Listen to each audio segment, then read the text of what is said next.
छोटे से गांव में एक अर्जुन नाम का एक गरीब लड़का रहता था। उसके पिता का कई साल पहले देहांत हो चुका था और उसकी माँ लोगों के घरों में खाना बनाकर किसी तरह घर चलाती थी। अर्जुन का सपना था कि वह पढ़ लिख कर एक बड़ा आदमी बने और अपनी माँ की गरीबी खत्म कर दे। लेकिन गरीबी इतनी थी कि कई बार दोनों को बिना खाना खाए सोना पड़ता था। एक दिन अर्जुन की जेब में सिर्फ 100 रुपये बचे थे। यही उनके घर का आखिरी पैसा था। माँ ने कहा, बेटा इससे राशन ले आना, वरना आज रात खाना नहीं बनेगा। रास्ते में अर्जुन ने देखा कि एक बूढ़ा आदमी सड़क किनारे बेहोश पड़ा था। लोगों की भीड़ थी लेकिन कोई मदद नहीं कर रहा था।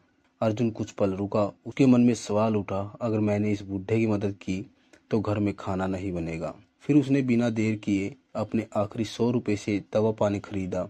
कुछ लोगों की मदद से बूढ़े को अस्पताल पहुंचाया। माँ की आंखों में आंसू आ गए। उसने कहा, बेटा भूखे तो हम आज भी सो जाएंगे, लेकिन अगर इंसानियत मर गई तो फिर कभी चैन की नींद नहीं सो पाएंगे। मुझे तुम पर गर्व है।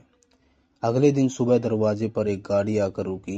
कार से वही बूढ़े व्यक्ति उतरे जिसकी अर्जुन ने मदद की थी। उन्होंने बताया कि वे एक बड़े उद्योगपति हैं। कल उन्हें अचानक दिल का दौरा पड़ गया था। अगर अर्जुन समय पर मदद नहीं करता तो शायद उनकी जान नहीं बचती। उन्होंने अर्जुन से पूछा, बेटा तुम्हें पता था कि तुम्हारे पास आखिरी 100 हैं, फिर भी तुमने मेरी मदद क्यों की? अर्जुन मुस्कुराया और बोला, पैसे फिर आ जाएंगे, लेकिन अगर किसी की जान चली गई तो वह कभी वापस नहीं आती। यह सुनकर बूढ़े व्यक्ति भावुक हो गए और उन्होंने अर्जुन की पढ़ाई का खर्च उठाने का फैसला किया।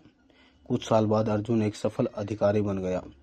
उसने सबसे पहले अपनी माँ के लिए एक पक्का घर बनवाया और गांव के गरीब बच्चों की पढ़ाई के लिए एक स्कूल भी शुरू किया।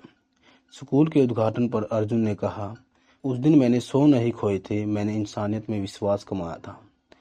अच्छे कर्म कभी बेकार नहीं जाते, उनका फल जरूर मिलता है, बस समय अलग हो सकता है।